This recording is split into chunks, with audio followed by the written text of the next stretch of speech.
Good afternoon, you're welcome along to World Cup Daily. Big show coming up for you this afternoon. Spain and Portugal back on the pitch as they look to win the Jules Rimet trophy once again this year. We've got Uruguay back in action after their 1-0 win last Friday, and we're going to be reflecting on last night's action. Mo Salah getting dumped relentlessly out of the tournament, it seems, by those relentless Russians. The big story though from yesterday is that us as Ireland fans can be very, very disappointed and very, very jealous because the Senegal fans have stolen our shtick. Have a look at this. Cleaning up after them. How very dare they? That is our thing. That is our thing to be done in and around football matches and stadiums, and keeping the planet a cleaner place. Phil Egan, a very good afternoon. I'm just looking to see are they recycling properly. Obviously recycling is a big thing now. Is there compost as well there? But would they have cleaned up if they had lost? Well, that's a very good point. That is a very good point. When you're having the crack, it's easy to clean up, just like the Irish fans in France a couple of years ago. That was, at what stage of the tournament was that? That was in and around Belgium, and I think we've been viciously beaten in that game as well, and we still had, We're actually at our happiest when we lose. I can remember having to vox pop fans after every game, and the one game where you couldn't get the mic off the fans was the Belgium game. Really, yeah? Well, they have plenty to vent about, I guess. But after the Italy game, no one would talk to me. No one would talk. It's just typical. Well, the thing is, you said that we kind of say that they stole our idea, but really, was it the Japanese fans who told the Senegalese to clean up? The Japanese fans also cleaning up in the stadium last night? As you can see, the clean-up operation is in full flow. A much more protracted effort there, as you can see. Yeah, I think the Colombia fans also pitched in as well. When they saw the Japanese fans doing it, they felt bad. So they guilted them into it. And obviously Colombia fans were pretty down after losing. Nobody thought they were going to lose to Japan, but they rolled their sleeves up and they mucked in and they helped clean up. And great if you're working in the stadium and that's your job, because it's been made a lot easier by these fans. Yeah, it is a strange one when you look at the Japanese fans celebrating like that just by cleaning up, because it seems that they don't necessarily have the Irish gene of going absolutely wild when they record a historic win. Have a look at these scenes from Tokyo last night. This is after the game.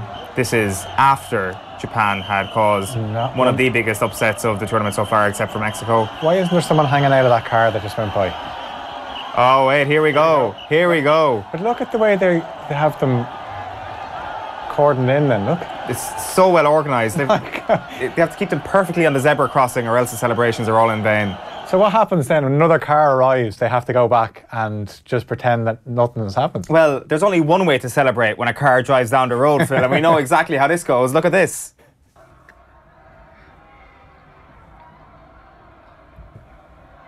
Oh my God.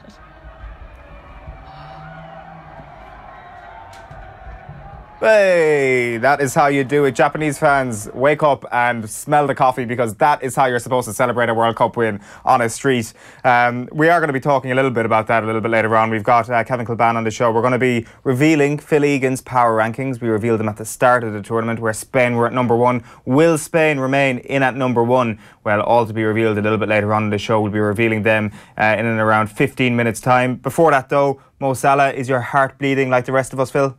It's sad to watch, but look, injuries happen. That's unfortunate. About a month ago, you were looking at for Salah. He was getting ready for a Champions League final. He was getting ready to play in a World Cup. He was so influential on them getting to the World Cup, their first World Cup since 1990. But picked up the injury in the Champions League final. We knew it wasn't good. The fact that he didn't even feature against Uruguay last night, he didn't look as sharp. I felt even at times that there was one moment in particular where there was somebody coming towards him and he definitely got out of the way. And one thing Salah we saw in the Premier League was he wasn't afraid of contact, because he's actually quite strong. So you just wonder how bad the shoulder is. But I suppose the good news for Liverpool fans is he'll get plenty of rest. Yeah, for sure. There's no question about that. Is he being stationed in the right way with that Egyptian team? Are they trying to play Mo Salah in a way that Jurgen Klopp would play Mo Salah, which is obviously highly dependent on how the rest of Liverpool plays? The problem last night was that Hector Cooper, who is really into a defensive shape, basically said to Salah, you stay up there. And I think Russia were fairly cautious at the start, but then they realised Salah's not tracking, so Zhirkov was playing on that side. He decided, right, I can actually start going forward because Salah's not going to track me. And obviously that was something that Hector Cooper said, you don't track back because we need you for the 90 minutes and we've got to conserve your energy. Great penalty, but he had one or two chances. But yeah, he clearly isn't fit. Like, look, I said it's part and parcel of the game. It's disappointing for him because it only comes around every 4 years, but we see it so often where players miss World Cups. So. Yeah. Well, any and all tributes to Mo Salah will be very much welcome throughout the afternoon. You can tweet us at Off The Ball. You can comment on the stream if you happen to be watching on Facebook or on YouTube. You are watching World Cup Daily with thanks to BoyleSports. Remember to go on to offtheball.com/BoyleSports for exclusive offers for new and existing customers. And we're going to cross to Royal Ascot right now, where Leon Blanche is standing by. Leon, a very good afternoon to you. How are things? Good afternoon, lads. Yeah, things are good. Day one of Royal Ascot is over, and looking forward to couple of intriguing games in the World Cup today. Absolutely. Is it okay if we gloat for a start here, Leon? Because our charity bet yesterday, the €50 charity bet, went on odds of 8-1 for Senegal to win and both teams to score. I've never celebrated a goal going in from the losing side in a 2-1 defeat like I quite did yesterday, because I might have had a few quid of my own on it as well. Yeah, look, I mean, fair play to you. 8-1 was a great shout, and I thought Senegal were very good yesterday. I thought they've got plenty of power, they've got plenty of pace, but nice 400 quid got into the charity pot. Yeah, it's Morocco versus Portugal is the early game today. It's a 1 o'clock kickoff, and I understand there's a brilliant offer for BoyleSports customers on that regarding Ronaldo. Yeah, look, no surprise we're focusing in on Ronaldo. He was the star when they got their 3-3 draw against Spain. We're going to go Ronaldo and Portugal to win, enhance it from 6-5 to 2-1 for new and existing customers. offtheball.com/BoyleSports. I think Morocco, they are very defensive. They didn't concede in 6 in their qualifying campaign. They lost out to a very, very late goal against Iran. And I think this will suit Portugal, that Morocco are going to have to come out and play and attack them. Portugal, remember, they only won one game 2 years ago when they went all the way to win the Euros. So they don't win a lot of games, but they don't lose a lot either. And in Ronaldo, they've got the best player on the planet at the moment, in my opinion. He's playing better than Messi.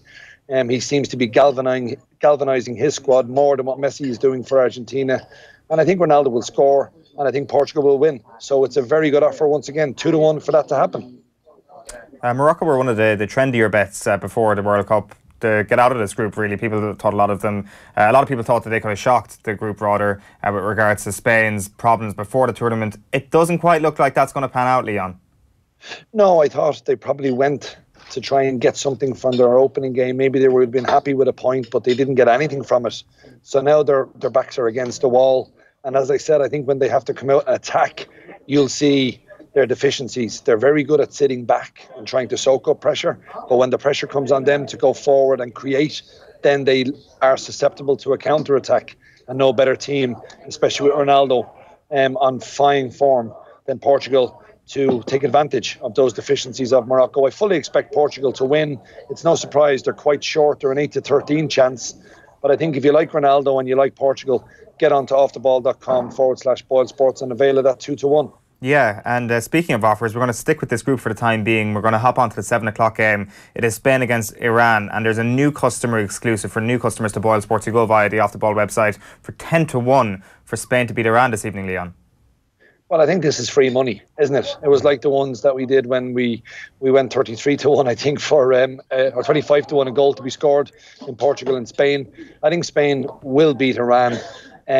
Spain are creating an awful lot of chances. Yes, they did give up 3 goals against Portugal, but they don't have a Ronaldo in the Iran ranks, and I fully expect Spain to win. So for new customers, 10-1 Spain to beat Iran. It doesn't get much easier than that. offtheball.com/BoyleSports. I think both of you lads would concur Spain will win. Yeah, well, I'm actually going for my charity bet on Spain, and not just for them to win. I'm going to go for them to win to 0 and for over 2.5 goals to be scored. 23-10, Leon. I'm not sure. Do you fancy my chances today?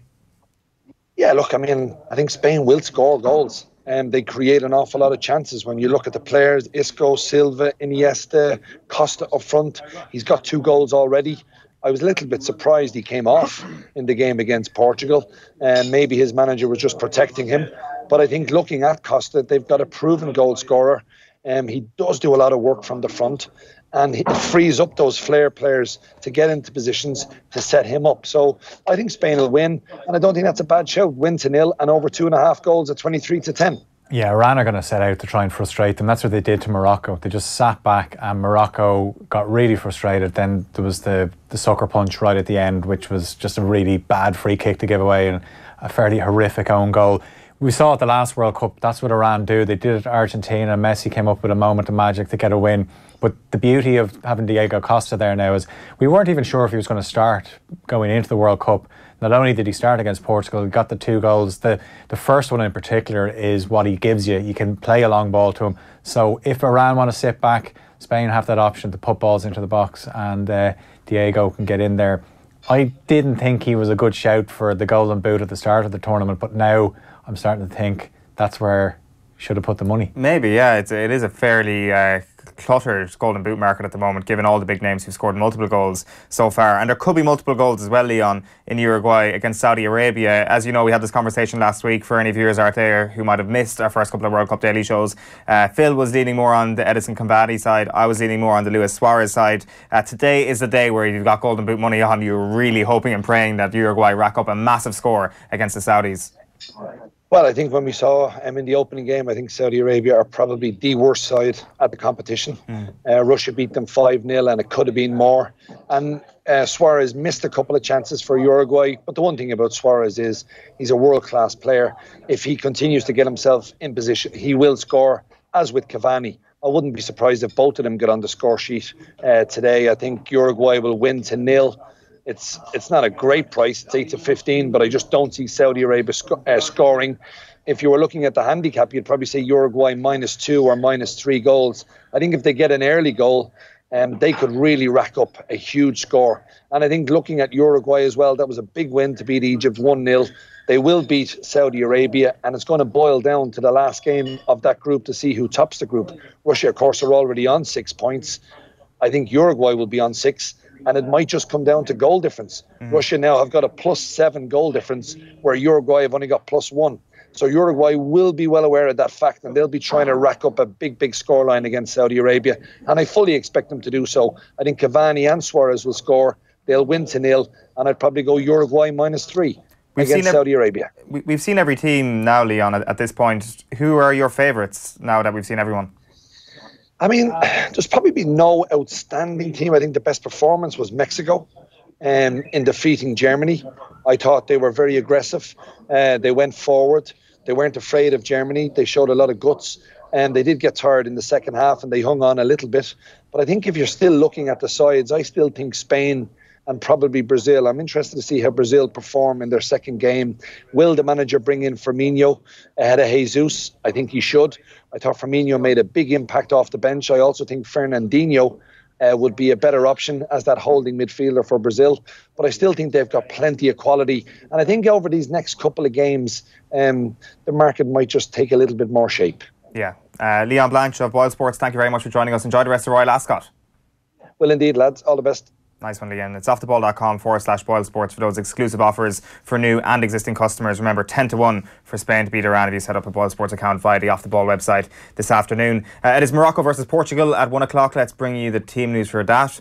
I'm not sure, what do you think of these teams today, Phil? Is there anything we should be looking out for in this Morocco team, first of all? Morocco have changed. They've made 3 changes, so it looks like they've also changed formation. They played 3 at the back in the defeat to Iran. It looks like they've gone more for a 4-man defence, 4-2-3-1. So Dirar and Boutaib is going to start up front. That's a change of striker. And then Ziyech, who's their star man, the Ajax playmaker, he's going to play in behind them. I said they were frustrated. This game probably suit them a bit more, where Portugal will give them a bit more space. Iran, obviously, they just want to sit back. Portugal will try and play a bit more. It looks like Portugal are going to go 4-4-2. The only change in the Portugal team is the João Mario, who is an Inter Milan player but would have spent the second half of the season on loan at West Ham. Obviously he wanted to get game time, trying to get in, and it's worked. He's going to start, plays instead of Bruno Fernandes. I'm surprised Guedes keeps his place. It looks like he'll start up front with Ronaldo. I don't think Ronaldo's going to pass to him like he did the other day when he glided. The speed that Ronaldo got down that pitch the other night against Spain, and then when the ball was played to him, he thought he's going to shoot. Lovely one-touch pass to Guedes, and he couldn't get a shot away. And you just see Ronaldo, the usual, he turned away in disgust, almost. Who who is this guy? You know, I pass him the ball and he can't even find the back of the net. But I think I'm really interested to see how Portugal get on in this one. I think they surprised a few of us the other night. Ronaldo, like we know they're the European champions. I just wonder the fact that they're European champions, has that just taken so much pressure off them now? Because they can just dine out on that. Yeah, it's an interesting one, because yesterday a lot of people would have called the surprise, so to speak, in the Senegal match. A lot of people were like, Senegal, fancy them, fast team, and so that proved. Before the tournament, a lot of people would have been saying, you know what, Morocco against Portugal, that could be a game where we see a shock. And it seems that clamour for a shock for Morocco and all that discourse around that has certainly died down a little bit because of the performance last Friday. And whether or not that was just a performance because it was Spain, or maybe just an otherworldly performance from Ronaldo, it'll all become clear very soon. 14 minutes until kick-off in that one between Morocco and Portugal. The other thing we want to bring you today is an updated list of Phil Egan's power rankings. Do Portugal, do Spain, do the rest of the crew make it? Spain still there, as you can see, at number 1 on the list. For our listeners out there, it's Brazil at number 2, France at number 3, Portugal in at number 4, Germany, despite the fact that they lost to Mexico, in at number 5, Uruguay at 6, Belgium at 7, Argentina at number 8, Mexico at 9, and filling out the top 10 in at number 10 is Croatia. And we will get Kevin Kilbane's thoughts on all of this a little bit later on. I understand, from what I'm hearing, he's not happy with a few of those decisions, Phil. We'll get those takes in a few moments' time. But Spain holding on to number 1. Yeah, I think they've been the most impressive team. We talked about it going into the game last week. When they were faced with a bit of adversity, could they step up? And they conceded a penalty after 3 minutes. I would say that's not an ideal start. They're incredible. Like the goalkeeper, who I rate as the best in the world, David De Gea, lets in an absolute howler. They still managed to get a draw out of it. And obviously, only for Ronaldo, they would have won. But they were the most impressive. You know, they controlled the game. Isco was brilliant, I thought. A little bit concerned about Iniesta in the second half. But I think they've been the most impressive side, just in terms of a 90-minute performance. Whereas I look at some of the other teams, you're probably wondering, where are England? Yeah, that's the next big question. I wasn't going to. The pressure wasn't going to get to me. You know, I'm not buying into the England are going to win the World Cup. They had a good first 20 minutes, but then after that, they were pretty ordinary. And I would think a lot of the teams in that, Germany at number 5 are very ordinary. They were very ordinary, but do you know what it is? Because it's Germany, they're there because of their reputation. Probably not there on merit. Not there on merit. No, but they're there on their reputation, because I'm terrified to write them off and drop them out of the top 10, and then they win the World Cup and people say, God, what was he doing? Well, if you are an England fan out there and you are sickened by what Phil Egan has done to your country today, feel free to get in touch. You can tweet us at Off the Ball or comment on the stream if you're watching on Facebook or YouTube. Kevin Kilbane will be up and then around 1 o'clock when he's off the BBC to chat to us about the rest of today's games and probably tear those power rankings to pieces. But before all that, it is time to go to Moscow.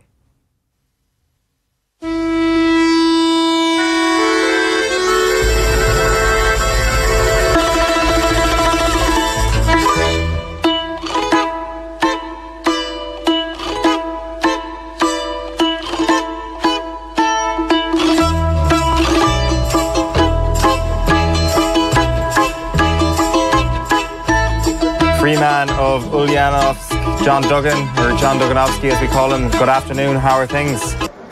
Oh, and I'm good. I don't know if you ever was a Family Guy fan, Eoin, were you? Yeah, I like Family Guy. It's like Peter Griffin. There was that episode where he walked around and he had a theme tune.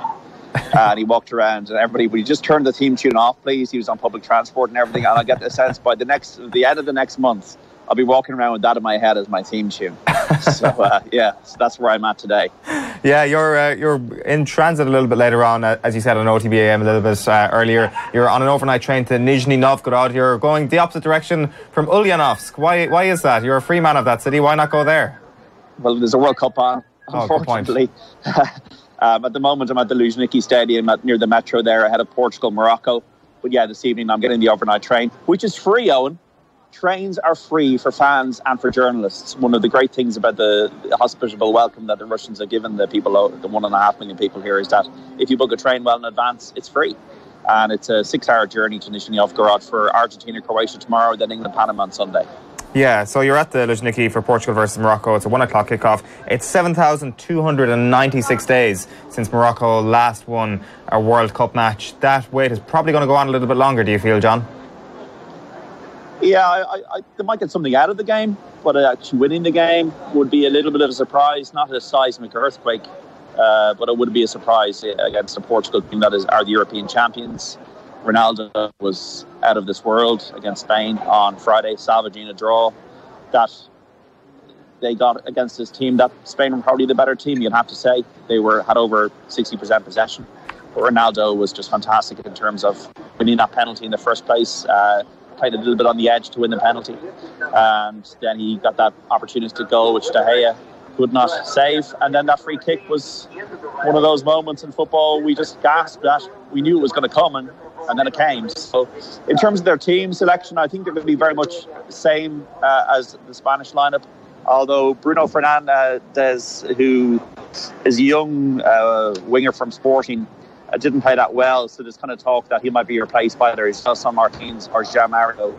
Mario has been at West Ham on loan and has been kind of acclimatising himself to the Premier League. Martins is an extremely exciting prospect, 23 years of age, a speedy dribbler. So they might get the opportunity on the wings, but they pretty play a 4-4-2. William Carvalho in there in the middle of the park. A little bit second best against Spain in terms of the middle and in terms of the possession of the ball.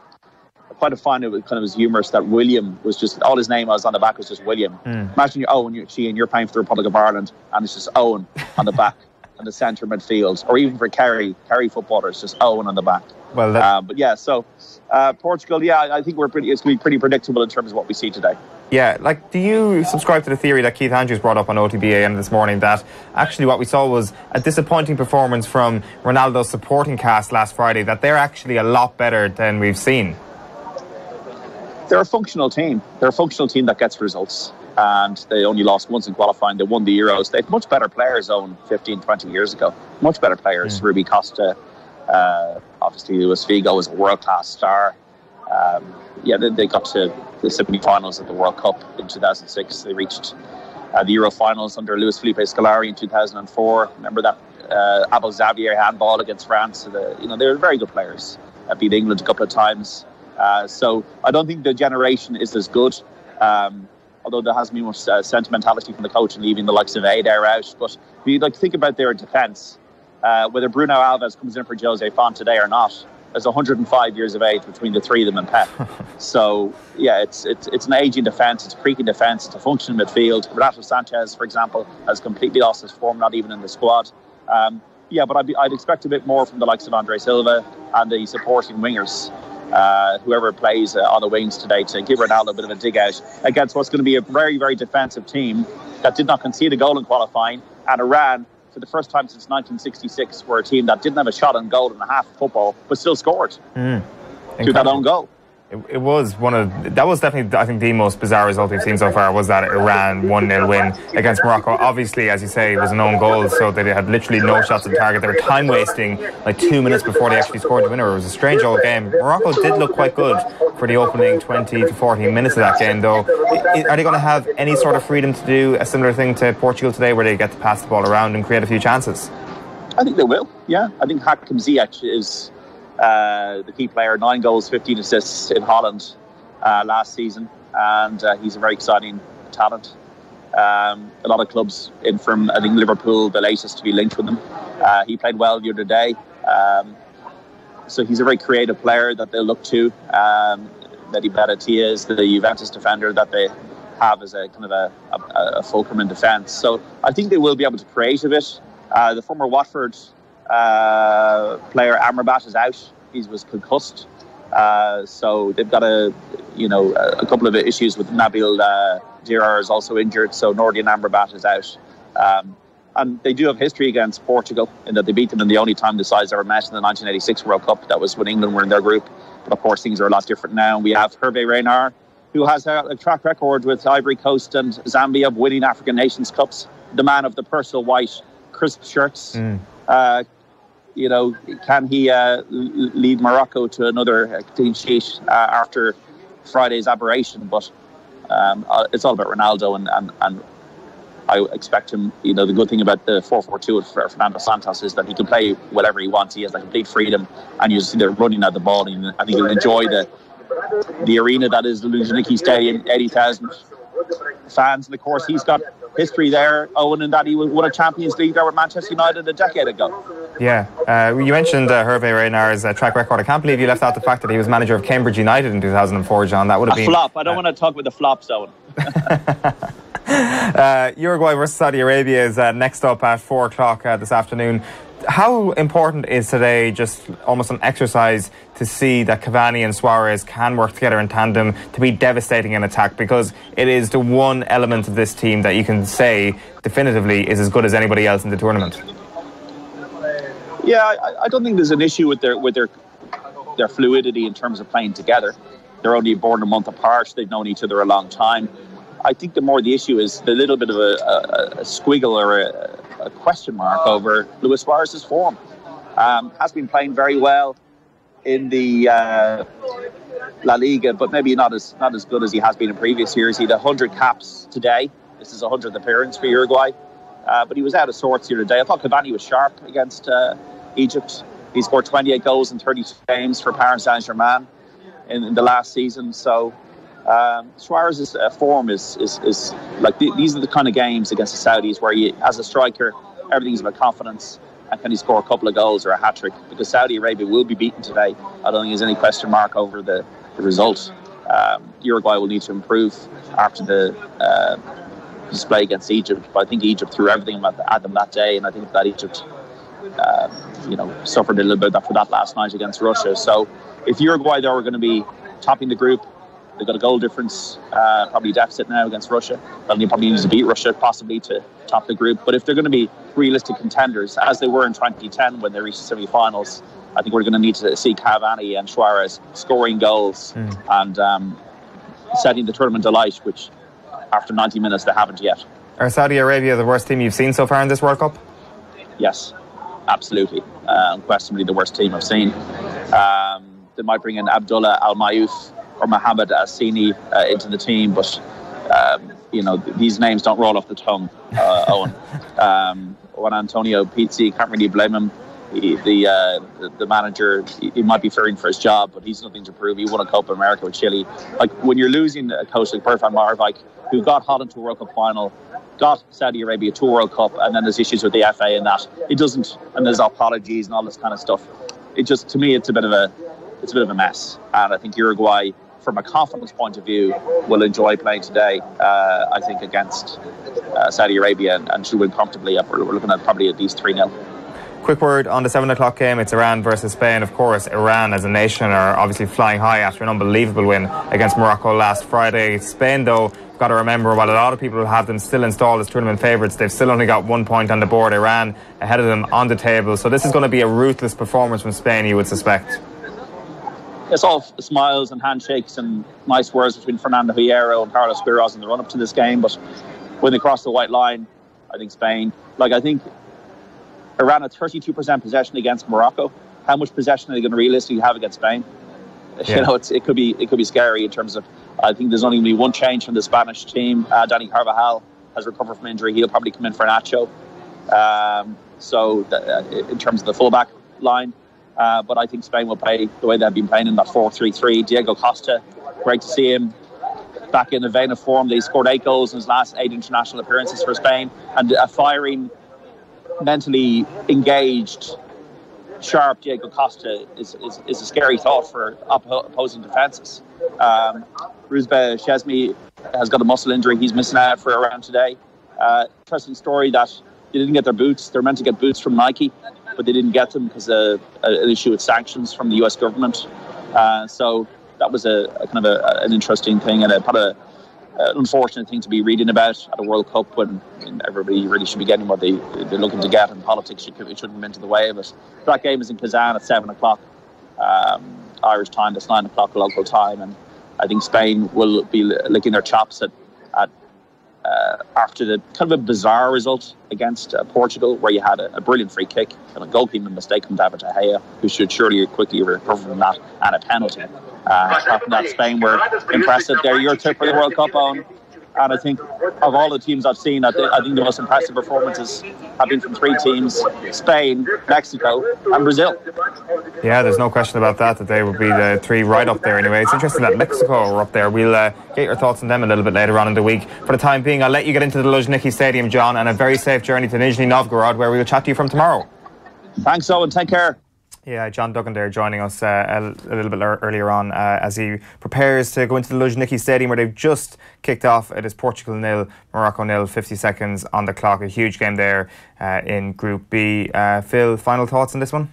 Yeah, I fancy Portugal. They're wearing their white jersey. I have to say it's a nice jersey. I like it. You know, I'm kind of trying to figure out which is the best jersey of the tournament. It's not quite up there, but you see the graphic there. Ronaldo, he's listed there as a striker, but you will see him pull into the left every so often. That's where he likes to come in and cut inside and unleash a shot with the right foot. And João Mario is there, so it's up really to the fullbacks. Bernardo Silva plays on the right, left-footed player. We see it so often. Then he'll drift inside, so it's up to your fullbacks Suarez and Rafael to try and get up in support. But as I said, it'd be interesting to see how Guedes does today.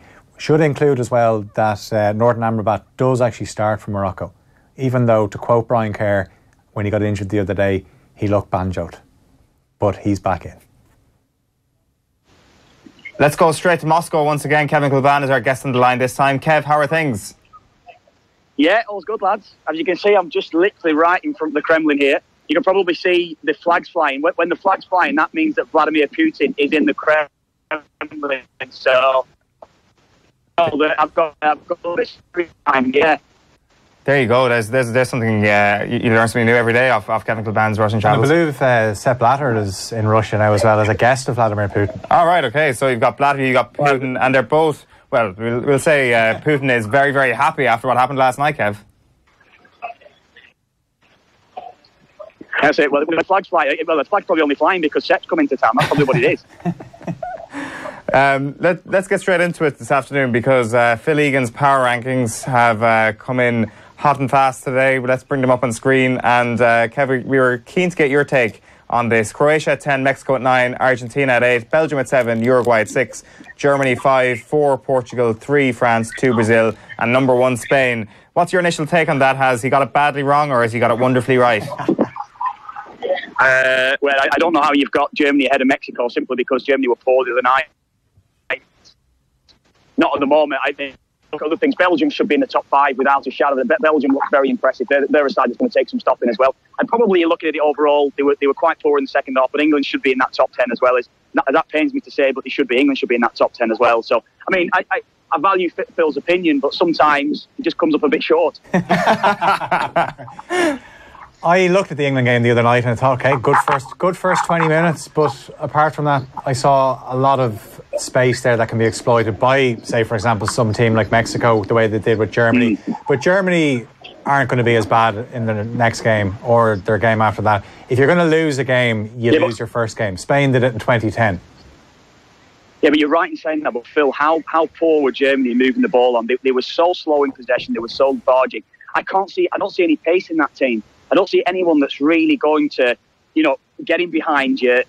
Good runs off the ball. I think they're one pace, Germany, and I can't see Germany. I mean, Germany might be a side that are able to grind results out and able to get through to the final, but the 2 fullbacks leave, the 2 centre-halves too exposed.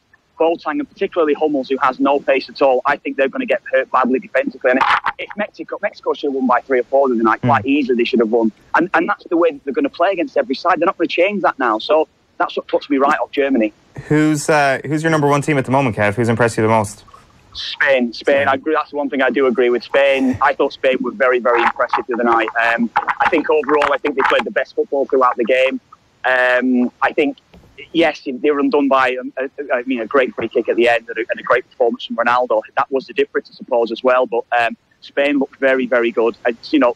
David Silva, I think Isco, both those two were excellent. Of course, with Costa, my man Costa, who it proved the other night what a top class player he is. I think they've got the best balanced side throughout that team. Anyway, that's what I'd feel with Spain. What about Iniesta? I thought he had a good first half, and obviously, he's getting on in years. He seemed to just tire in the second half. But you look at who they can bring on. They can bring on Thiago. They also have Saul Niguez on the bench as well if they want him. Yeah, Iniesta probably wasn't at his best. I'm probably with you. He showed it in glimpses in the first half. I don't think consistently throughout the game he was as good as we've seen him by his own standards. You know, he is an incredible footballer. He wasn't the best, but you say you look at that bench and you look at the players that they can bring on. They got Asensio, they got Vasquez, they've got players who can come on and make a difference. That's what you look at with Spain. So even if you could maybe rest Iniesta, you could maybe leave him out of one of the matches and get him fresh for the knockout stages. But I think Spain will take some stopping. Yeah, they're up against Iran this evening at 7 o'clock. Uruguay versus Saudi Arabia is the other game we want to look ahead to today, Kev. It's at 4 o'clock. Uruguay obviously number 6 in Phil's power rankings. It seems that today could be a day when Uruguay look at their opponents and think, right, it's time to pad our goal difference. Yeah, I'm with you. I mean, Phil's probably got there. Yeah, what position did you have? 6. Did you have Uruguay? 6. I wouldn't argue with that. They've got a really well balanced side. I think the other night they should have won, or the other day last game they should have won by 2 or 3 quite easily. Suarez wasn't probably at his best in front of goal, but I think they've got good movement. I think they've got a bit of pace in the team, and they've got a really solid defensive unit to the team. So again, I think they'll take some stopping. I think today we could see 4 or 5 goals coming from Uruguay. Yeah, quite easily. Yeah, no, we have conflicting interest in the Uruguay attack. I went for Cavani as Golden Boot winner. You went for Suarez. Suarez didn't look too sharp the other day, but if there's ever a game that you can sharpen up, this is the one. What about France? We look at their team. I know myself and Eoin talked about them last week, and you were surprised I had them so high up. But there's so much talent. My worry going into the tournament, Kev, was that Deschamps won't know his best team, and pretty much proved that the other day as well. Yeah, I 1 to 11, maybe individual players within that side. They're probably the best. They probably are. They've got so much talent within that side, but I certainly wouldn't put them a better side than Belgium. I think Belgium look better to me. That's the way that I thought. But if sides go and play open against them and go and try and beat Spain, I think Spain could hurt them with the talent they've got within that side. And that's where I'd look at maybe with France. I think, could I lay my hat on them? Could anyone lay the hat on them? Could you think, well, I'll tell you what, France are going to go and be strong throughout the tournament. They're not going to go and switch off. I couldn't put that in them. I mean, you only need to see Umtiti for that penalty. What on earth is he doing? Why is the need to do that? That's where I think they've got a tendency to switch off, but also I feel they've got a tendency just to have that little bit of lethargicness about them, and maybe that could be something that goes against them. That's what I'd feel anyway. You were impressed yesterday as well with Senegal, Kev. It doesn't really have anything to do with the power rankings. I'm not sure can you put them into a top 10, but I understand you were very impressed with their pace. Yeah, I don't think it was a great game to watch. I thought Poland were dreadful. I have to say that Poland were just simply awful. You know, I get no pace in the team. It reminded me a little bit of Germany watching them. I thought without the maybe ability on the ball, and I think they were undone by some unbelievable pace. I mean, England potentially could get Senegal in the last 16, and I wouldn't write Senegal off against them. The right-sided player that's at Rennes, I mean, you might be able to tell me his name. I can't remember off the top of my head now. He's the one they call him the next Mane. Mane on the left-hand side. They've got so much pace through the middle, and I think they could hurt any side, and they're going to be one to watch. It's one. I mean, I think overall, yes, I know that I'd fancy them to get out of the group because of the players that they've got within that side, because I think that is such a finely balanced group. But that re-emphasised that to me yesterday, the talent that they've got within that side. They're going to struggle defensively. They did look open. I think they're going to be slack in possession. They're going to get caught out. But I think in general, they could hurt some of the better sides, yeah.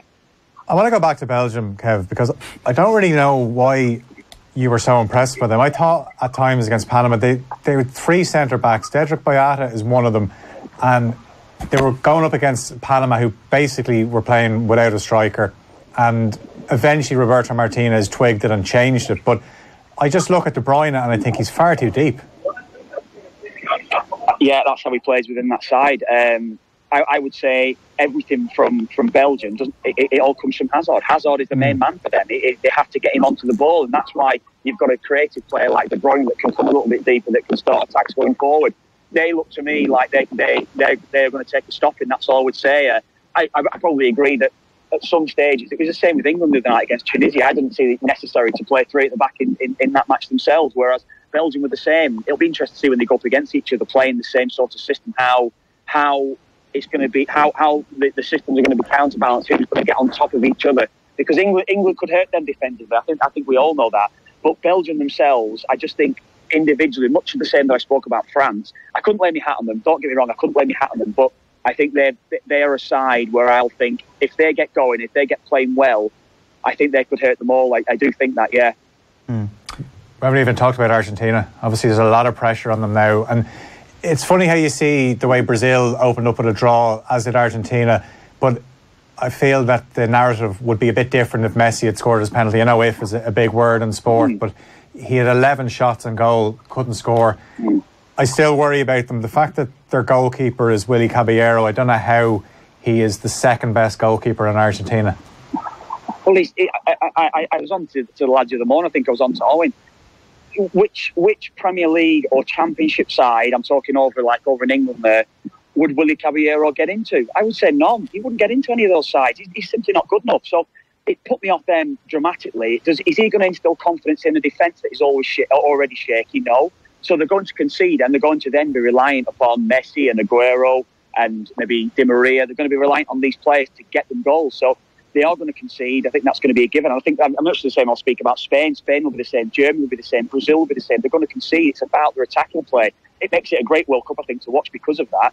But I would not be having Argentina. No way. I just can't see it at all. Yeah, that we will update the power rankings as the tournament goes on, and once we see the full round of next games go through. So what I'm taking from this is that Germany need to be a little bit lower down, England need to be in the top 10, Kev. We will get your take on the next round again once yourself and Phil can go toe-to-toe once again. Just one last point before we let you go back to work with the BBC. Mo Salah last night, we were chatting about this before we came on air and about carrying injuries into tournaments. Is there parallels here between this and perhaps what happened to Jason McAteer in the warm-up game in 2002? You comparing Mo Salah with Jason McAteer here? Yeah, absolutely. Why not? Why not? Liverpool connection. Honestly, Liverpool biased on this station. I've always said that. Yeah, I suppose there is. I mean, he didn't look right, did he? Let's be honest. He didn't look right. Took his penalty well, but overall, you're trying to get somebody fit for the start of a tournament like that. Neymar was slightly different because Neymar had enough time to recuperate, to get himself right, to get himself fit. Sergio Aguero was probably in that same sort of bracket, but they had more time. With not playing that first game suggests he's nowhere near right, because even if he was 80-90% fit going into that first match, he simply would have played the game. So they've had to take a huge risk on him. They've probably injected him, they've probably given him all sorts of painkillers to get through that match yesterday. And in general, he wasn't at it. So all Egypt's hopes was on him. So yeah, I mean, I understand with Jason. Jason had a nightmare in the last friendly that we had prior to the World Cup, and it killed his World Cup. He was desperate to play, wasn't right, and it ruined probably his whole tournament at the end of it. Really, that's how it turned out for Jason. But yeah, I think Jason was an important player for us, certainly within qualification, and it was just a shame that he just actually couldn't see it through when the World Cup arrived. Just before we let you go, Kev, the sun is shining. It looks like you're having a great time in Russia. Has the mood changed in Russia because they're doing so well? I'll tell you what, I was in a bar last night watching the game. Honestly, it was incredible. It's incredible atmosphere. All the stuff that I was hearing before coming here. Look, supporters don't come out here. All the European sides, they're hardly supported. Poland yesterday had great support, but Germany's not well supported really here. Of course, England, they've not got a big support here. Denmark the other day, I was in there. You know, you've got short flights to get here, and they're not well supported, and that's largely down to the fact of what was said beforehand. I've not seen it. I've been walking the streets here at 1 and 2 a.m. And it's amazing. Honestly, you don't get. There's no edge to it. In my mind, there's no edge now. Whether or not I said it to the lads in the morning, there's probably been things that have been done to maybe put that in place. But what was said about this place, I just don't see it. It's just an incredible place to come, and the South American supporters are the ones that's lighting up the tournament, supporters-wise. Yeah, we're very, very jealous of your situation at the moment, Kev. Listen, pass on our best to Big Vlad there in the building behind you, and we'll chat to you again soon. I will do. I'll get over there and say all right to him and Seth. We might have a bit of dinner later on. Nice one, Kev. Take care. Go on, lads. Take it easy. All the best, boys. Yeah, Kevin Kilbane talking about roaming the streets at 1 a.m. I wonder, I've got no idea why he'd be roaming the streets at 1 a.m. He's there in a fresh air. Sometimes it could be a bit sticky in the hotel room, and you just decide you just need a bit of fresh air. Clear the head after a long day of long evening of research. Yeah. It is Portugal 1, Morocco 0, Cristiano Ronaldo, Phil. Right, so you're in the Moroccan dressing room before the game, and Hervé Renard there with his lovely pristine white shirt. He's like, right lads, let's go over the set piece one more time, okay? Who's picking up Ronaldo? No one. 4 minutes in, they take a short corner, ball put into the box. He's about 3 yards out. He has the captain's armband. He's Cristiano Ronaldo, and somehow he managed to get space, and he's up to 4 goals, and I can't believe none of us tipped him for Golden Boot. It was almost like it was too obvious. We just didn't think he'd have enough games, but it seems like he could score 6 or 7 in this group stage alone. Like, let's not forget that they've got Iran yet to play after Morocco. It's like 6 has won it in 2014, didn't it? Yeah, 5 tends to do this it. year. 8 won it in 2002. Ronaldo, Brazilian Ronaldo, won it in 2002 with 8. The way Cristiano was going, he could get 8. Yeah, he absolutely could. He's had another chance as well to score. Morocco have had a couple of half chances. Got a feeling Morocco could nick a goal in this game. Whether or not they're going to win, though, is an entirely different story because Portugal have carved them open now for 2 or 3 big chances at this point. There are 16 minutes gone on that. It is Portugal 1, Morocco 0. Before we leave you, just a couple of stories to bring you up to speed on. One story with an Irish interest today. Sepp Blatter has been speaking to Sky News. He's told Sky Sports News, not Sky News, that England or a joint UK and Ireland bid would deserve to host the 2030 World Cup. Now, just to read you out the quotes that he's given to Sky, he said that he thinks that England deserves to organise the World Cup. They've had it in 1966, so it's a long time ago. With Scotland, Wales, Northern Ireland and Ireland, they will be candidates, I'm sure. With 48 teams, you need more than one country to host. Elections should be made by secret ballot. This is in the statute of FIFA and in the regulations. That's kind of a separate point. He says you should not announce who votes for who. Absolutely shocked that Sepp Blatter would think that. Brazil, Semple Stadium, unbelievable. Could you imagine?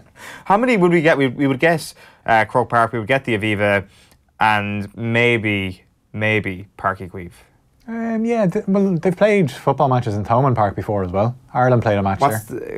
What the capacity regulations of 35,000 people, maximum capacity of Thomond? About 26, isn't it? Yeah, I think so. I don't think that'll work because it's 12 years away. It's 20. It is 12 years, and they could do what they did with the Ekaterinburg Arena and just have stands outside the ground.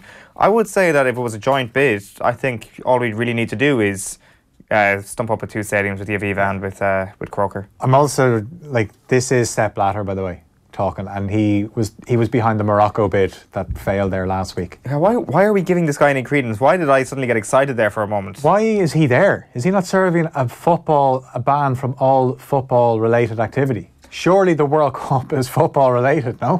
This is mere coincidence. He's on Moscow. He's in Moscow on his holidays. He's just visiting his mate Putin, and just on the rest of the quotes, because there are some very interesting quotes he's given to Sky Sports News. As I said, he says you shouldn't announce who votes for who.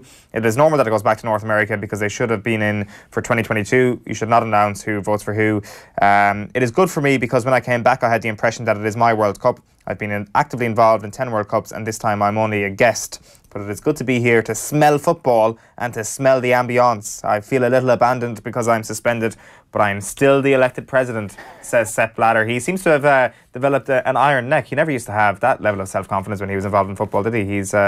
And as I say that, Morocco have gone forward with confidence themselves, and it's a free out to Portugal. Half a chance there for Morocco to level things up. It's 19 minutes gone, 1-0 to Portugal. The other big story today has been regarding David De Gea. The Spanish fans are not happy with David De Gea. Let's talk about this. There was a poll done on the AS website, and I think there was they voted for who should start in today's game against Iran. So 39,917 people voted, and 49.8% voted for Kepa instead of David De Gea. He's played 1 game for Spain, Kepa, the Athletic Bilbao keeper. Is he any good? Yeah, he's good, but he's not David De Gea. Look, David De Gea made a howler, or it was a howler the other night. We're not used to seeing it, but the problem was he let in a bad one against Switzerland in one of the warm-up games as well. We watch him every week for United, and he's usually man of the match. He's brilliant, but I wouldn't be too worried about it. He's their best keeper. You can't go to a guy that's only got 1 cap, and then the other option is Pepe Reina, who's he's doing well to be in the squad because he's coming to the end of his career. Yeah, the Spanish fans don't forgive easily is what I'm taking from this, but 40,000 fans voting for that. That was a 3-way vote, obviously, that's why 49.8% is significant. Let's bring you the stats on top goal scorer. These can Ronaldo basically overtake own goal is the big question. 5 own goals so far this year. Ronaldo's up to 4 now, obviously. That graphic was just from before we came on air. Dennis Cheryshev up there as well. Diego Costa, Kane, Lukaku, and Juba to a certain extent, but Costa, Kane, Lukaku, Ronaldo, and who knows what that table will be looking like after Uruguay take to the pitch later on if Cavani and Suarez manage to 2 each. You'd settle for that, wouldn't you? Oh, completely settle for that, without question. Ronaldo's going to come away with the golden boot, though. Looks like it, to go beside that new statue that he got of himself. 5 own goals at the World Cup this year. The record is 6 from 1998. 47 matches left to go, 46 after this one. Own goal is going to win the Golden Boot. After that, if you had like all goals from penalties, obviously that would be number 1 by a mile. What's the best own goal so far? Last night's one? Fatty's, yeah. Yeah. Without question. It was just a sublime finish, and the way he managed to kind of run over to the referee afterwards and was like, I was fouled. He didn't even... I liked the way he was modest about it. He wasn't like, that was a beautiful finish, everybody come and rejoice me. He was like, I didn't even mean to do it. Yeah. In actual fact, he should have been like, I've let my country down, but I've let my country down in a beautiful way. I just think some of the arguing with the officials at the World Cup has been brilliant. Yesterday you saw the Japanese goalkeeper arguing against goal line technology. Yeah. No. We've seen another thing as well. This is the new yellow card. Yeah. Isco did it against Portugal when he thought he'd scored, because they don't have goal line technology in Spain, but the ref pointed at his watch going, there was no vibration there, so no goal. But doing this, this is what the game has become. This is what the game has become indeed. We'll have more penalties, more own goals, no doubt, before the end of the tournament. 22 minutes gone on that one. Portugal 1, Morocco 0. We'll keep you up to speed and all of that on Off the Ball's Twitter. We're back on World Cup Daily from the usual time of 12:30 tomorrow afternoon. Off the Ball is live on the radio and on social channels from 7 o'clock tonight. And OTB AM is live from 7:45 AM tomorrow morning. We'll chat to you later on. Bye-bye for now.